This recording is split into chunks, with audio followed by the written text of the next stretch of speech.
Le vrai travailleur, c'est celui qui est créateur. C'est lui qui crée des emplois.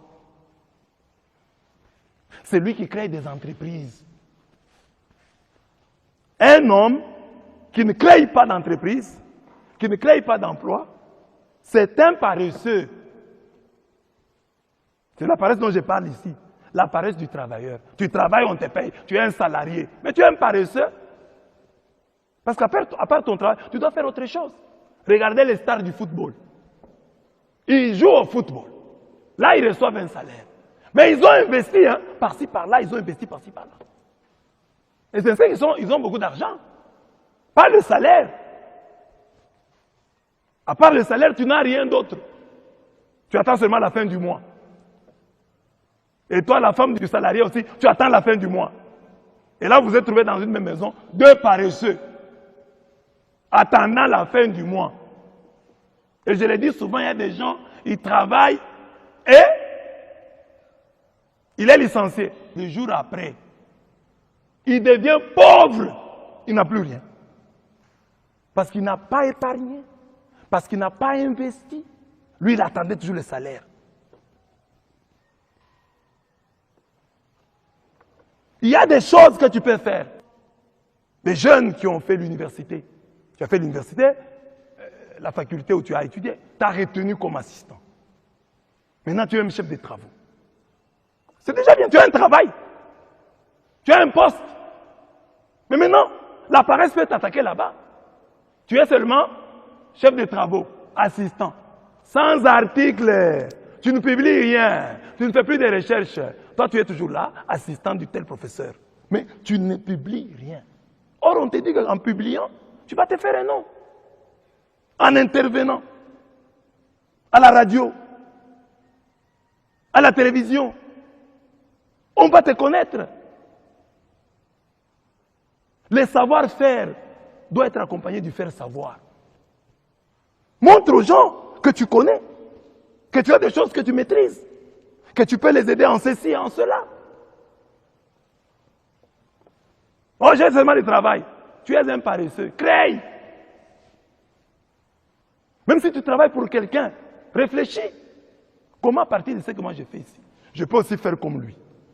Quelles sont les erreurs qu'il a que moi je ne pourrais pas rééditer dans l'entreprise que moi je vais créer? Et il y a aussi un projet. Dieu honore les gens qui ont des projets. Mais tu n'as aucun projet. Même les jeunes, tu es jeune à la maison, tu as des choses que tu peux faire. Ici en Afrique, tu peux commencer à élever les poules. Si tu as 30 000 francs, tu peux déjà commencer quelque chose. Tu peux déjà commencer quelque chose. Imagine, tu as fait 2 ans avec un poulailler. Chaque fois que tu avais l'argent, tu payes seulement les poules. Paye les poules, paye les poules.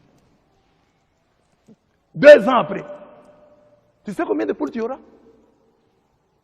Au moins tu seras un petit fermier. Chez toi là. Tu peux même, à l'occasion d'une fête, dire non maman, ne dépensez pas. J'ai 5 poules ici, je vous les offre pour la fête. Tu es déjà devenu un garçon responsable. Tu n'as pas l'argent. Mais le peu que tu as eu, tu l'as investi dans cette petite ferme. Mais les jeunes d'aujourd'hui, dès qu'il a l'argent, premier réflexe, les habits. Et vous savez que les habits là, des chaussures, il y a des choses qui sont faites pour les gens qui ont un peu d'argent. Il y a certaines chaussures, toi tu es encore pauvre, tu es piéton. Tu vas payer des chaussures de $300. Et chaque jour tu fais les piétons. Mais ces chaussures vont s'abîmer. Toi paye les ketchs, des gros ketchs là. Comme tu es piéton, fais des gros ketchs là. Si tu montes avec, tu descends avec, il n'y a pas de problème. Tu n'es pas véhiculé, mais tu vas payer des chaussures qui coûtent cher. Et chaque fois, sur ton avenue là, c'est plein de cailloux. Mais tu vas abîmer les chaussures.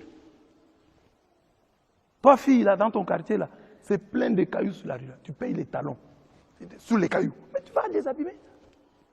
Paye d'abord pantoufles perpètes, comme on dit là. Porte d'abord ça. Un jour viendra. Nous ne sommes pas créatifs. Quelqu'un termine la formation que nous recevons de nos universités, tu termines les études, tu commences à chercher du travail. On ne nous a pas formés pour que, ayant terminé les études, nous puissions créer du travail. Nous puissions inventer. C'est ça la paresse. Ne considérez pas la paresse comme simplement le fait de ne pas travailler.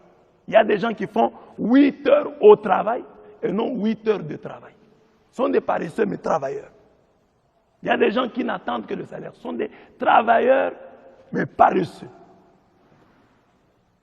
Dieu nous dit de fuir la paresse. Nous voulons que la faim, le pain se multiplie. Travaillons. Nous prions, c'est très bien, mais travaillons. Nous travaillons, c'est très bien, mais prions. Marchons avec les deux. L'Afrique doit se réveiller. Nous avons tant de potentialités. Nous devons changer les choses. Regardez nos villages. Depuis des siècles. Les maisons sont toujours construites de la même manière. Les villageois ont de la paille gratuite dans nos savanes. Nous avons du bois. Mais regardez les types de maisons que nous construisons depuis des siècles. Ça ne change pas. Les gens n'ont pas dit aujourd'hui, nous n'avons pas d'étole, mais nous devons avoir comme toiture de la maison, mettre un peu plus de paille. Non, chercher un peu, mettre un peu de l'esthétique. Construire ces maisons-là en ordre. Je ris souvent quand je vois le village de Kirikou. Vous voyez le village de Kirikou là, dans ces dessins animés, vous voyez un village bien construit. Hein? Des maisons, ce sont des maisons en hutte, mais il y a de l'ordre. J'ai dit, mais ça, on donne une bonne idée hein, de l'Afrique. Mais en réalité, chez nous, ce n'est pas comme ça. Nous avons ces huttes-là, ces maisons-là en paille, mais mal construites, construites en désordre. Nous n'avons pas le sens de l'esthétique. Depuis des années, nous n'allons pas accuser l'homme blanc. Il ne nous a pas interdit d'agrandir nos maisons au village. Donc, juste des petites pièces comme ça. S'il y a un blanc qui est là, qui est pour quelque chose, nous devons construire ça. Les blancs ne viendront pas, ou l'homme politique ne viendra pas nous arrêter si nous arrangeons nos maisons. Ne racontons pas des histoires. Il y a notre part de responsabilité. Nous avons aussi un problème avec la paresse. Nous devons nous convertir.